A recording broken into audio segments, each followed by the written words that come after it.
Welcome, everybody, to the A Little Less Fear podcast. I'm your producer and host of the show, Dr. Lino Martinez.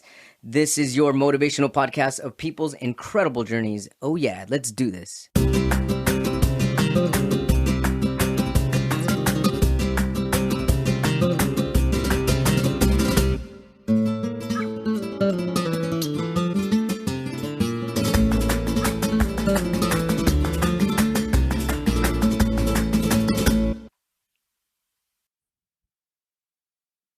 I'm walking on sunshine, whoa, and don't it feel good? Welcome back, everybody, to the Little Less Fear podcast. Today, I would love to welcome back Sara Webb, is a resilience coach empowering LGBTQIA people revive their innate power with meditation, breathwork, and body awareness. Having been engaged 3 times, divorced twice, and coming out of the closet at 40, she understands the pain that's possible through big life changes. She believes that a life of thrive is possible for everyone, regardless of circumstances. Sara teaches pocket-sized techniques her clients can use anywhere to process stress and improve daily happiness so they can bring the best version of themselves to their own lives. Welcome back, Sara Webb, after 2 years. It's good to see you again. It is so good to see you. Thank you. Can't believe it's been 2 years. I was just reflecting back. I had to go back on my socials. I was like, how long was it? 2 years ago. Wow. And so much has changed both in your life and in my life. And it's really beautiful just to see that we can stay connected and continue to uplift ourselves and those around us. So thank you for doing what you do. Same here. Thank you for doing what you do and providing this really important platform that's so helpful to so many people. Absolutely. It's I'm following the light and I'm following my inner guide, and this is just what feels the best for me. It's what brings me joy and bliss. And so I'm interested, what's been going on the last 2 years? What brings you on my show today? I know, such a loaded question, right? Wow. What's been going on the last 2 years? I have been healing and showing others the path to healing. I love this. I have been blessed with a second divorce, and that was very difficult. And I was in a deep state of fear and fight or flight when that all happened, feeling very unsafe and didn't really know how to process it. So I found an attachment coach that was straight. I really looked for somebody that was queer and utilized that information about attachment work or attachment styles, attachment theory, right? Anxious attachment, avoidant attachment, and combined it with my meditation coaching and my meditative techniques that I promulgate to my clients. And I was able to heal myself rather quickly by understanding attachment and then utilizing my own techniques to get into the subconscious. Because the program that I did several years ago a couple of years ago, was not focused on the subconscious or any of the trauma healing that is available. Heartbreak is a trauma. It is a grief. It actually physiologically or neurologically, I should say, acts a lot like grief in the brain. The rub is that we can contact them. We can keep on, or sometimes we've gone no contact, sometimes we've been blocked. But in theory, we could see them in the grocery store. We could accidentally, or we could have an email that comes across, and then we go into this state of fight or flight. And the trauma of heartbreak is not the first trauma. It is rooted in childhood wounding and classical conditioning and attachment.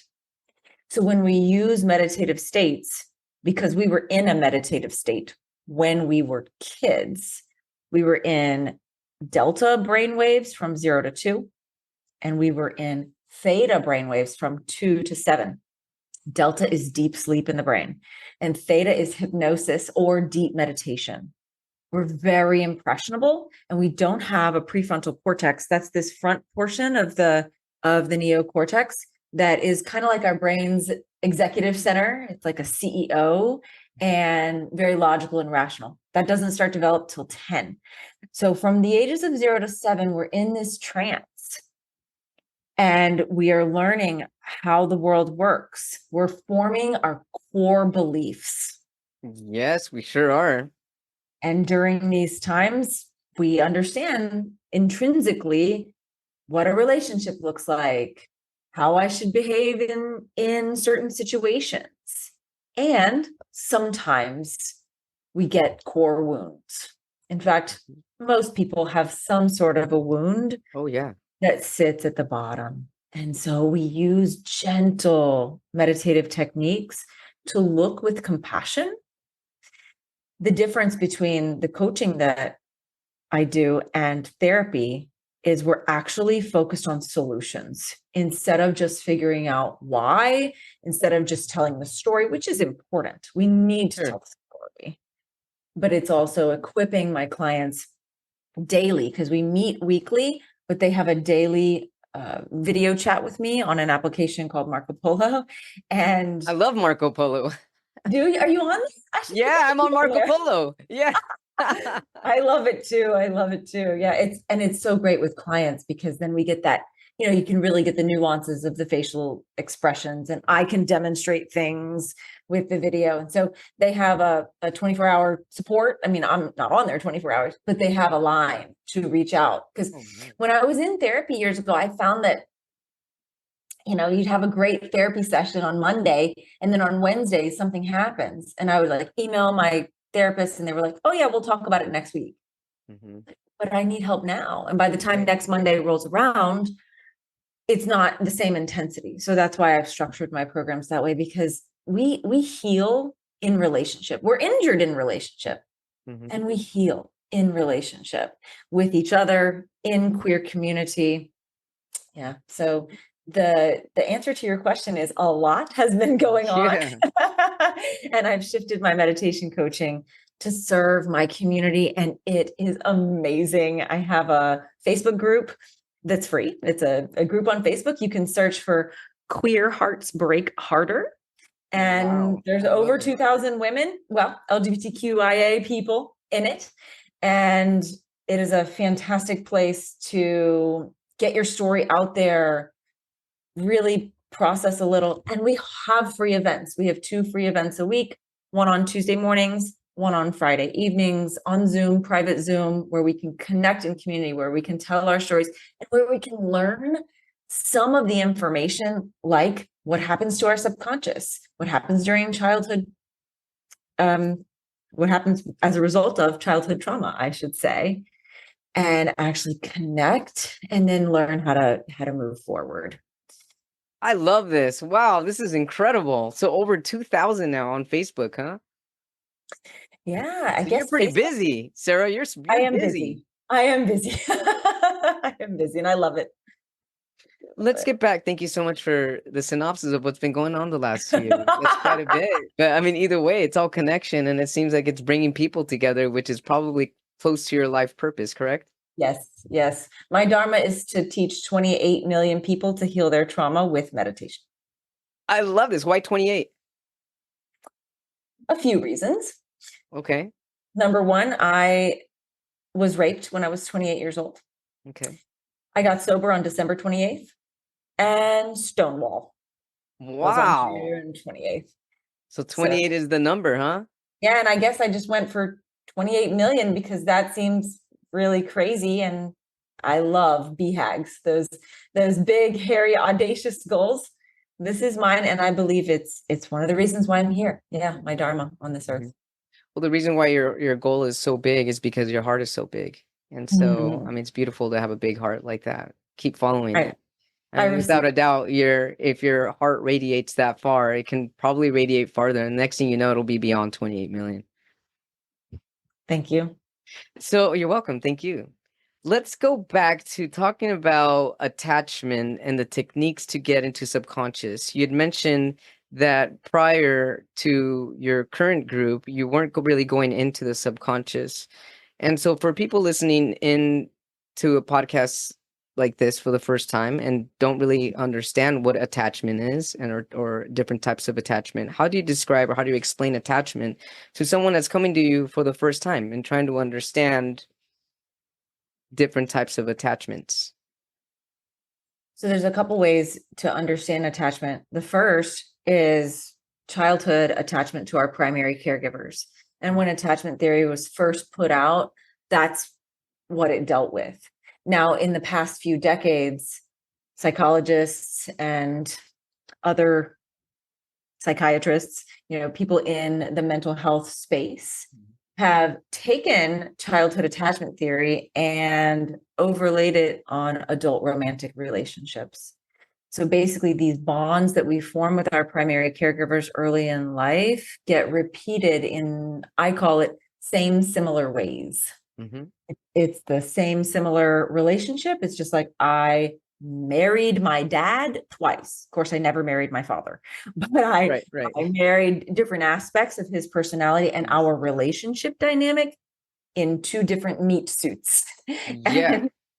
So when we can look at what happened during childhood, maybe some of these core wounds, then we can understand them so that we can reprogram them, because we have all this subconscious mind that's really running the show all the time instead of allowing us to. It's just like, I love the analogy of like your mind is like a ship, and it's a pirate ship. Mm-hmm. And the captain is in charge. That's your conscious mind. The captain is deciding where you're going and all that. But if the captain gives an order and the crew wants to, mutiny? They want to enact mutiny. Mm-hmm. The order is not going to happen. Right. So even though the captain seems to be in charge, it's really the crew, and the crew is your subconscious, because they have other data and they're just trying to keep us safe. Yes. Trying to keep us safe based off these core wounds. So when we can unpack, first of all, what this relationship is similar to in our past and the core wounds that it's digging up, this is the beginning of healing. And then the tail end of that is to understand our own needs so that we can communicate our own needs, so that we don't resort to unhealthy coping mechanisms. Because when our needs are not getting met, that's when we come home to our partner and say, you never, or you always. Mm-hmm. And it's pointing that finger at them for something that we are needing. But if we can learn how to heal our core wounds, know our needs, then we can learn how to communicate. So we don't resort to the unhealthy. It's like if we're needing love and connection, we might pick a fight. Right. Instead of asking for love and connection, because we will get that connection. It's not love, but it's attention.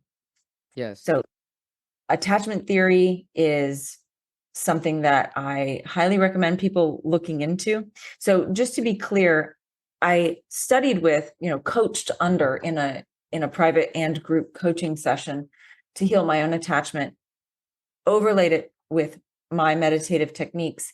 And now I am certified in integrative attachment theory. I love this.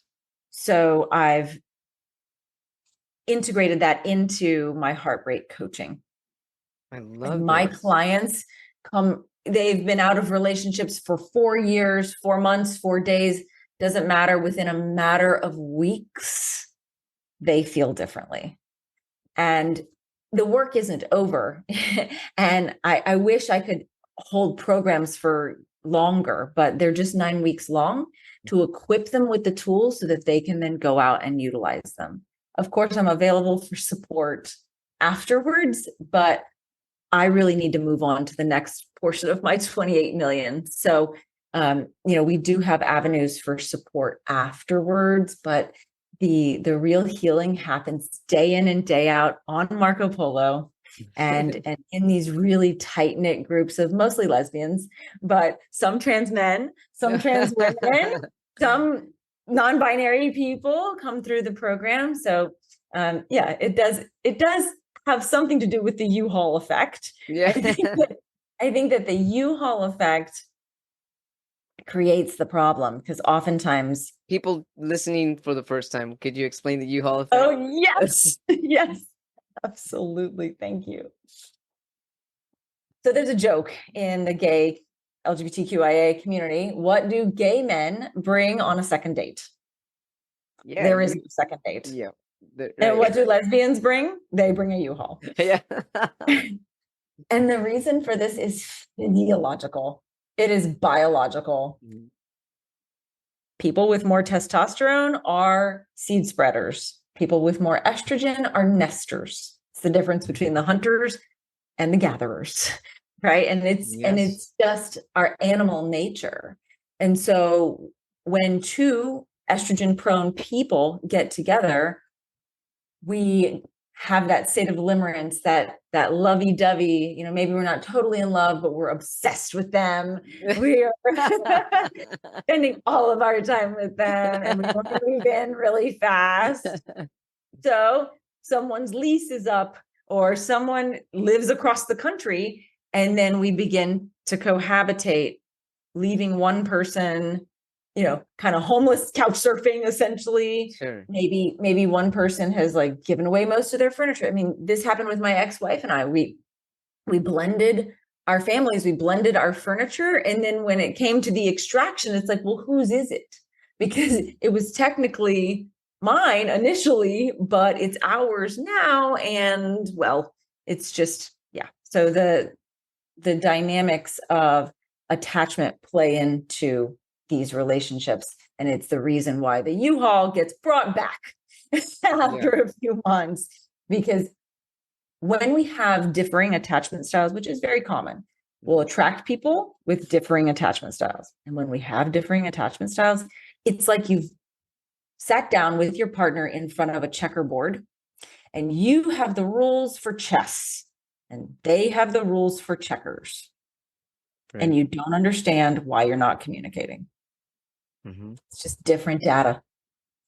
You know what's interesting as you're saying this? I'm thinking is it's challenging enough for, let's just say, your stereotypical heterosexual couple to be having their attachment differences, attachment styles, and then when you come into the LGBTQIA culture, and you've got the two women or the two men or whatever the mix brings it. Yes. You're now looking at not only hormonally the attachment style, but also, biologically, anthropologically, and I feel like it could become even more difficult to process the trauma of this type of breakup, because it's almost like a double wham. Does that make sense? At least that's how I'm feeling it. Yes, you're on a track there, or you're on the right track, I should say. When these things occur, these big T traumas, little T traumas too, sometimes the memories that we get to look at, it's like we have this feeling of being unsafe. And I use a signature process called the folding within process, where we fold within ourselves instead of, I say, stop the downward spiral and learn to spin within. So that I love that. Learn to spin within. Yeah. Yeah, because that's where the magic is. That's where the answers are. And so sometimes we'll find a trauma, like, for example, I'll just use myself so I can protect all my clients. Years ago, I was doing this work with a trained hypnotherapist and found a memory that was like something that happened on a playground when I was 4 or 5 years old. And I was able to locate it and able to look at it with the eyes of an adult and be like, wow, okay, I've been carrying this. So in response to your query here, the original trauma happens, and it's almost like it compounds every time. That's the word, compound. Yeah. It just gets more intense. So if we were hunter-gatherers, let's go back there, and we eat a red berry and it gives us major GI issues, we are going to look out for that red berry, right? Right. Very easy to recognize a red berry. Not so easy to recognize your dad in your ex-husband's meat suit, right? but there's a vibration that's similar that we're attracted to. And so we drink from the cup, we go to the fountain, right? We are attracted vibrationally because of our trauma. And the red berry information doesn't come up unless we see a red. It's not like we're like, oh my gosh, I can't eat any more red berries. Like, no, like we're not walking around worried about the red berries. And that's similar to what happens here with the heartbreak. This is the red berry presenting itself so that you can make a different choice, so that you can heal. The red berry will keep presenting itself as an alert. Yep. As a, this is dangerous. And how can you respond differently? It's all about responding differently. It's like, here's your other chance. Here's your chance again. Here's your chance again. Break the pattern. And it just gets harder and harder with more intense situations. The more we eat that red berry. Right. And so I'm wondering if same-sex couples are triggered even more than opposite-sex couples. I don't have any data for that. Yeah. But people with more estrogen can be, more sensitive. So, yeah. Which at the end will make you more resilient as well. Absolutely. That's the key. Yeah. These difficult situations are always opportunities for us to show up in a different way and expand. It's like, I don't know if I told you last time, but life is a series of expansions and contractions. Mm-hmm. Everything is expanding and contracting. Our hearts, our lungs, the tides, the seasons. Yeah. And so we need to ride that. It's just like a sine wave. Information is carried on vibration, right? Light is information. Sound is information. And everything is vibrating. So when we have these contractions, we're able to fold within and figure out where they're coming from. And when we have the expansions, we're able to memorize it and remember that it's not going to rain the whole time. The rain will pass because emotions are just like the weather and they're always going to be expanding and contracting. So it's about learning to ride that wave. Definitely letting go, letting in, riding the wave, and trusting the flow of chance. Yes, absolutely. I love this. This is great.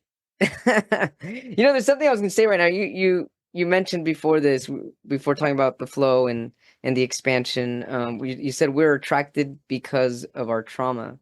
So when we stay in these unhealthy attachments, what attracts us is our trauma. What about the trauma attracts us to stay there and keep going in this glitch? What about the trauma? We're looking to heal. Mm-hmm. But we're unaware of that. Or we've become aware of that. Or we're becoming aware of it. Well, I'm giving you that answer because of your level of awareness and consciousness. But maybe I should be a little bit more specific. So, I mean, I can't tell you exactly what is attracting us because it's a situational thing, but it's our subconscious recognizing familiar vibrations and trying to keep us safe. Mm-hmm. It's like, oh, yeah, that's familiar for, I don't know, for example, my mom and dad don't share a bathroom. They have their own separate bathrooms. And when I first started dating my ex-husband, he did not want to share a bathroom with me. And I was like, oh, this is familiar. This is good. Okay. There's just little things that you pick up and you're like, oh yeah, this feels safe. This feels good. Right. Sure. And we're subconsciously picking up on these literal vibrations. I mean, we see the cones in our eyes see such a small sliver of the electromagnetic spectrum. Mm-hmm. And we're only consciously aware of about 0.04% of the information that's coming into our bodies. Right. And I think I gave you that statistic last time I was here, but I'm happy to share again. So there's 11 there are billions, several billions of bits of data all around us at any time. And the human brain picks up on, brain and body, I should say, picks up on around 11 million bits per second. So billions of bits of data, 11 million bits per second are hitting our brains and our bodies and processing.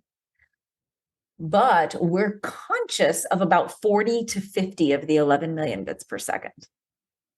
Not 40 or 50,000, 45 bits of information out of 11 million we're conscious of. So that's 0.04%. I did the math. Oh my goodness. And most of our thoughts are subconscious as well. Right. So that's why we're looking at it in this way, so that we can figure out what are the things that I'm attracted to. We're gaining the body awareness. I was literally coaching a client about an hour ago, and she was talking about how, she doesn't want to repeat this. And I'm like, go into the body and find the place where you abandoned yourself. Mm-hmm.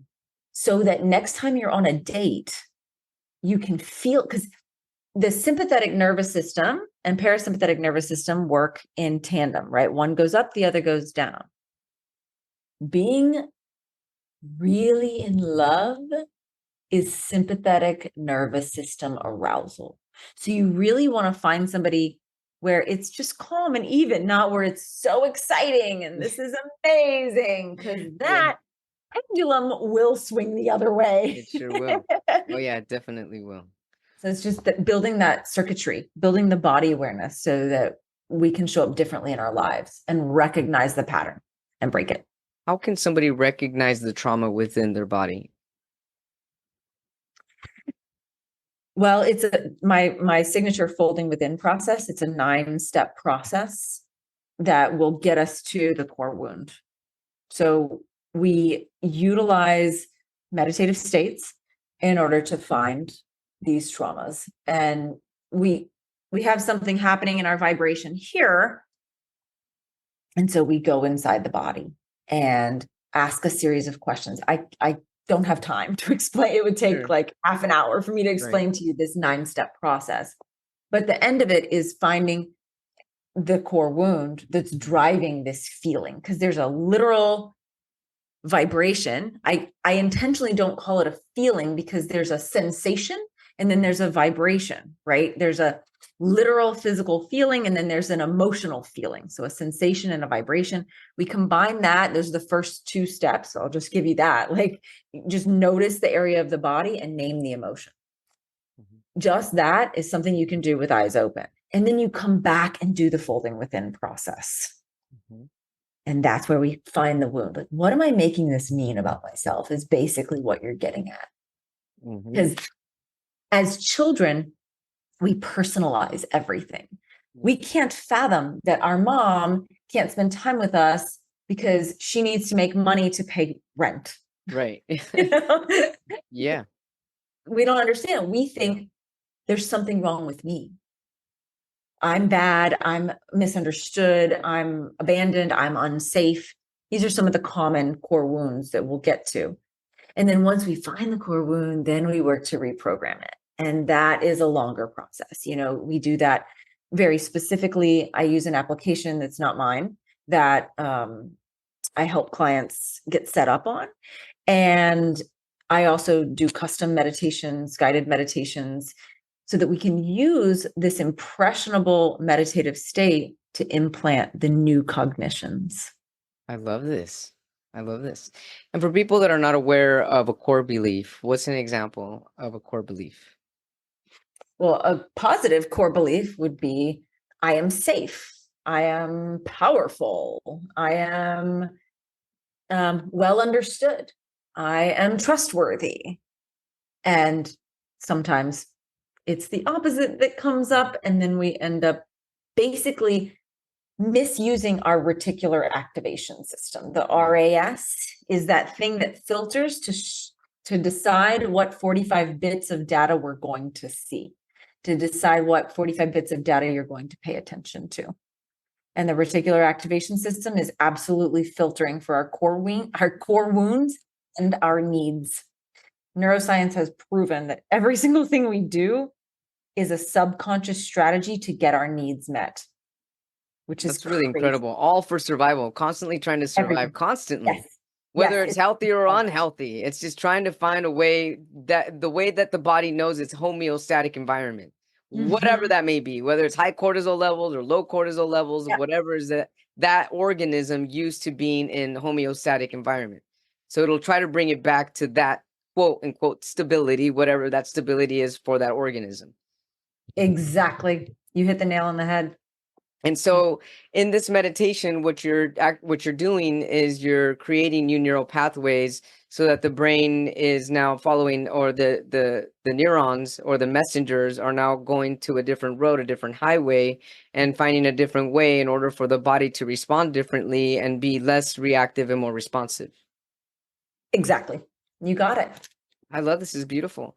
And so let's go back to the techniques on getting into the subconscious using gentle meditation techniques is what you mentioned earlier. What is a gentle meditation technique? Oh, good question. I didn't know until almost 2 years ago that meditation wasn't all gentle.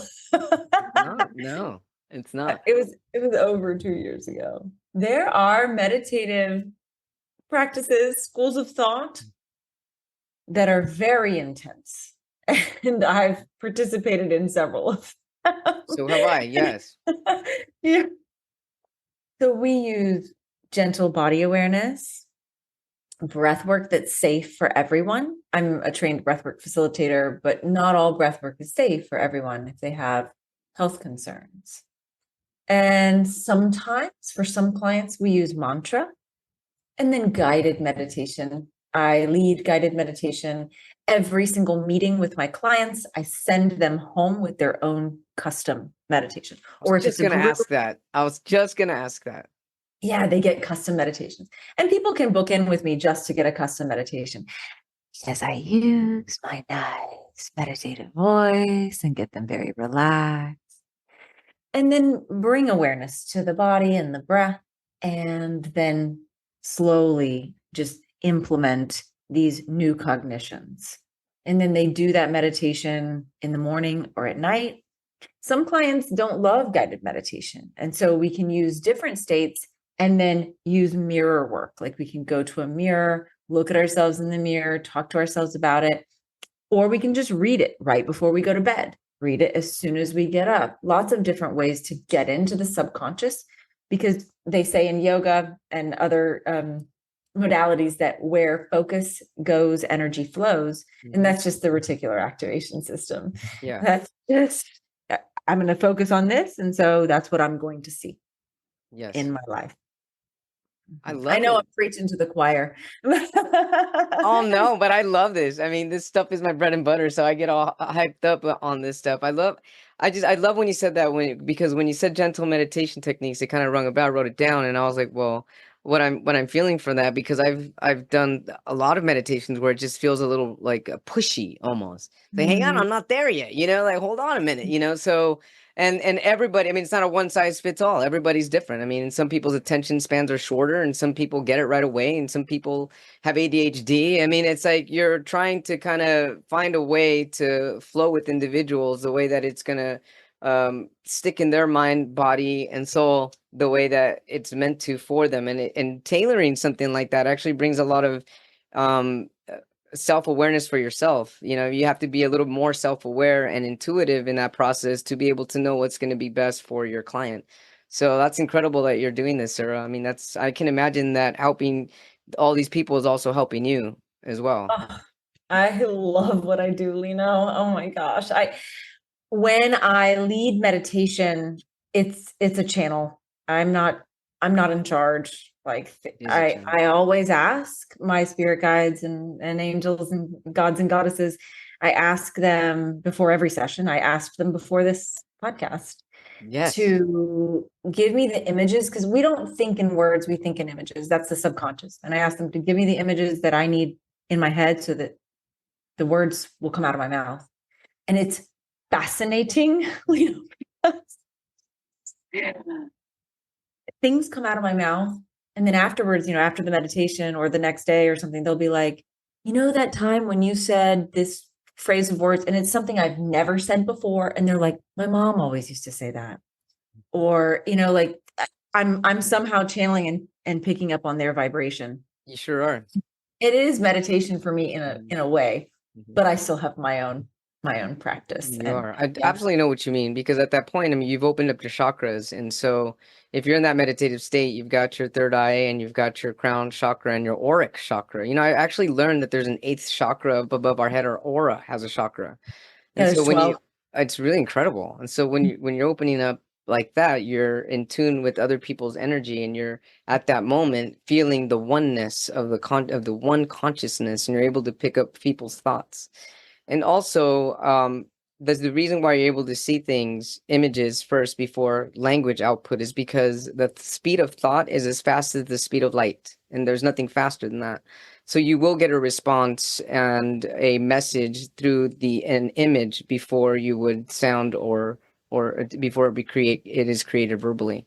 So that's incredible. When you're in that tune, and when you're tuned in like that, you're tuned in with the speed of light, which is divine light, which is fundamental to everybody's building block.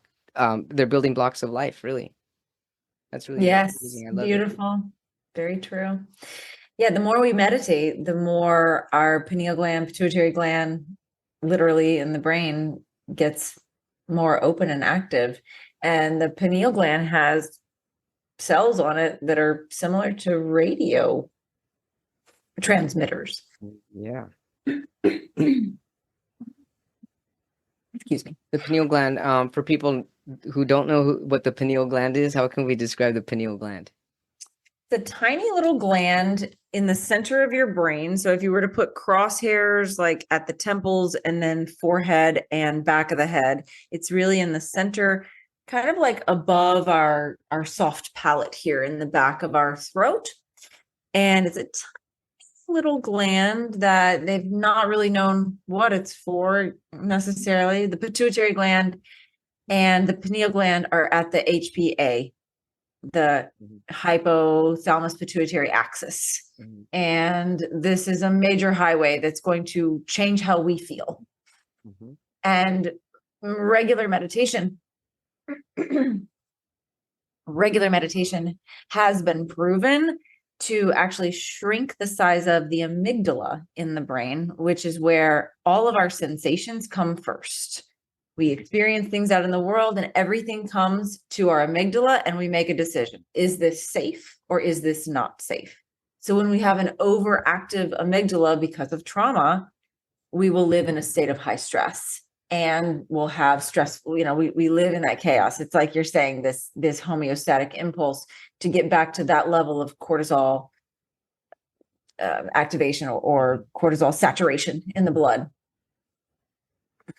And so the pineal gland, then, if we have a healthy pineal gland, and what I call healthy, a lot of people are not aware that the pineal gland is really sensitive to water, which is why it's really important to have filtered water. And if you don't have filtered water, it actually starts to calcify the pineal gland. And we need that pineal gland to be clean and open and airy and flowy. But what does the pineal gland do? Well, I'm not a neuroscientist, and I would have to look that up, honestly. Sure. From my understanding with the pineal gland, because there just seems to be a lot of both biological and spirituality attachment to it. Yes. But my understanding is really what brings us to our intuition. And as you were saying, there's actually little satellites in it. There's actually satellites in every part of our body. And there was a lot of people that used to think, or scientists or medical science used to believe that these satellites really existed only in the gut, and that's how gut microbiome gets, the microbiota gets disrupted, and that's why brain and gut coherence is really important. But new studies have shown that these little satellites exist within our entire body, and which is why we've got acupuncturists know this, and they're able to tune into different parts of our body where there are these tiny little satellites to get us, or to get that part a little bit more activated to receive the information that we need to heal. That's my understanding. Wow. Yeah. I didn't know that. I hadn't heard that study. Yeah, my information about the pineal gland is enlightenment, right? It's the satellite. It's the way that we communicate, It's a satellite. project our energy across space and time. It's the way we have conversations with people. Yeah. Yeah. But I don't know like, I think that scientists kind of didn't know what it was for a No, they long didn't. time. Yeah, I don't know if they scientists, fully right? understood it. Yeah. Yeah, and so it becomes lit and activated during meditation, during deep meditation. It becomes centered and very, very alert, Mhm. which is Mhm. amazing, right? And in that alertness, when the pineal gland is fully activated, all different parts of the brain become fully active, and so does the body. It's like the whole Mm. body becomes aware, awake. Yeah. Wow. Yeah, it's really amazing, right? Isn't it? I It love it. is. Yeah, definitely. And so I love this conversation. This is, and I love that you're working with the LGBTQIA community because it's needed. It's needed, and working with heartbreak is needed. And there's a lot of people that don't want to go see a psychologist or a psychiatrist. And in having a support group with like-minded people, that can be definitely a great place to start for people that don't feel comfortable one-on-one therapy or seeing a quote-unquote professional, because this can be very encompassing, welcoming, and connecting. Yeah, I mean, I think that therapy has its place. I totally agree that, especially if we haven't talked about a certain situation ever, or we just haven't been very open with our feelings, it could be a safe space to begin processing. But oftentimes, some therapists want to keep you in that chair. And so they're not really providing solutions. You're coming back and telling the same story. That's actually what I wanted. You said right now, solution. So you had mentioned earlier, let's see here, I wrote this down, where working on solutions instead of just the story. Right. And so I love this, because a lot of the times, if you're just repeating the story over and over, over and over, not coming up with solutions, you're in that same cycle. You're not creating a new neural pathway. You're just basically reliving and reliving and reliving instead of recreating. Right. And the way that we go in is very different. So some therapists, not all, there are some that are great, typically they want to get you back so that there's just no end. They're like, you're going to see me every week. And I'm very suspicious of any chiropractor or acupuncturist, or like, let's make a plan for the healing. Let's make a plan for when I can finally stop treatment. Because Right, right. basically what therapy is doing is compound. It's good to talk about it, but it's finding more problems. A lot of therapists will go back, well, what happened during they'll do some of the attachment digging, but they don't do the attachment healing. Yeah. And so we'll figure out, oh yeah, I married my ex-wife because she was similar to my dad. But okay, great story. What are you going to do with it? And that's what we work on. Really actionable tools, simple tools, but you have to remember to do them every single day so that we can feel empowered. And when that, and this work bleeds over into all aspects of life. We can use the communication tools, the healthy coping mechanisms, and of course, the holding within process. I have a power technique as well, and a rainbow breath that I teach during various client sessions, just depending on what the client needs. If we're working Did you say one-on-one, rainbow breath? it's the rainbow breath. Yes, yes. I love this rainbow breath. You would. It is chakras. We're going through the chakras, and we're using visualization and breath to equilibrate the chakras. It's a riff off Dr. Sue Morter's central channel breathing. I first was certified in 2021 with Dr. Sue Morter. She wrote the energy codes, and she's a meditation coach and trauma healer. And we are at liberty as certified coaches to modify her meditation. So I've taken that central channel breathing, which she's really invoking a lot of information about the chakras and the colors as well, which I have done. I've got some things on my YouTube channel that help people to learn. And you can actually see the colors as you're pulling it through. but it's not really necessary because it's grounding us in our body and it's allowing any discomfort to get reintegrated. Mm-hmm. When I first started doing the rainbow breath, the central channel breathing with Dr. Sue, I recognized that some of my chakras were actually outside of my body.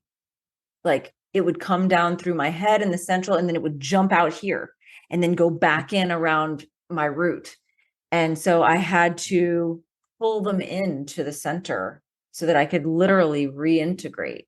Because when we don't feel safe or some trauma occurs, we will completely dissociate and basically live outside of our bodies in some areas. Oh, yeah. And so it's a really powerful tool. It's a great tool to use right before you meditate, just to kind of like really get in your body, and it connects you with Mother Earth as well as with your higher self. So it's this beautiful channel. I love this connection with Mother Earth along with yourself. Mm-hmm. Yeah, we open the soles of our feet and we open the crown, and then we breathe in from below the feet and also from above the head, just depending on where the area of discomfort is. So we couple this with the folding within process to find where the trauma exists. Absolutely love this. One of my favorite classes that I love to teach is cognitive behavioral therapy, and there's different techniques, and some of them are meditative, and some of them are being in the present moment, and a lot of it has to do with core beliefs and trying to dig that out, and just kind of like peeling back the onion and trying to find out where these core beliefs came from. And it really reminds me of this class. I love teaching cognitive behavioral therapy because of all these different types of techniques, and there's a lot of behavior modification involved as well. Because if you're not doing the work, if you're just talking and actually not doing there's not going to be much change. You actually have to physically do the word energetically and involve yourself and actually live it. And to live it to believe it, because all your thoughts are just beliefs you keep thinking. And so if you're able to actually integrate a new action, you're able to see and believe that you're able to recreate your life, transform, and transition into a higher version of yourself. Yes, that's it. I do appreciate cognitive behavioral therapy, and my most successful therapist was a CBT. She was CBT trained. Oh, I love CBT. Yeah, but that's why I say most therapists. I don't want to say, because there are techniques that there's different modalities, definitely. Right. Yeah. Yes, absolutely. The difference is I had to go to her, I paid her for 8 months, and it didn't heal anything. Mm-hmm. It didn't really get to, and maybe she didn't have all the information that you're teaching your students. It sounds like you've got a lot of tools. Yeah, definitely. Well, what I'm hearing, yes, there are definitely a lot of tools that I've gained from this, which is why I love teaching that class. But what I'm feeling here was you got what you needed from your CBT therapist, and then you were able to get those tools and then upgrade yourself by bringing in the elements that you knew intuitively would help not only you, but your community. And that's tailor making a specific connection for somebody's mind, body, soul to connect with Mother Earth and themselves, to believe in themselves, and to get into the subconscious to really track down to see what's causing them to be stuck in a cycle, unravel that cycle, and have them have confidence within themselves to make forth movement that's needed in order for them to improve the quality of their living conditions. Yes. So I love beautiful. This is really incredible. Great. Well, Sara Webb, everybody on A Little Less Fear podcast, I'd love to share a poem with you, if that's okay with you. Yes. I can't wait. All right, let's do this. This is a poem here. This is dedicated to Sara Webb here. Let's go. I've let go of the past, the part of me that felt trapped. I had to feel into my body and feel the eternal love swimming within my spirit to release, let go, and let in. My full self needed to blossom. And now I bloom holding your hand while you make it there too. Close your eyes and surrender to the eternity of the connection of love, and you too will become it. And that's it. Wow. Thank you, Sara. Thank you. Oh, I love it. My pleasure. So how can our viewers, our watchers, and our listeners get a hold of you if they need to get a hold of you? You can find me everywhere at Sara Webb Says. That's SarawebBsays. And you can join our free Facebook group. That's Queer Hearts Break Harder.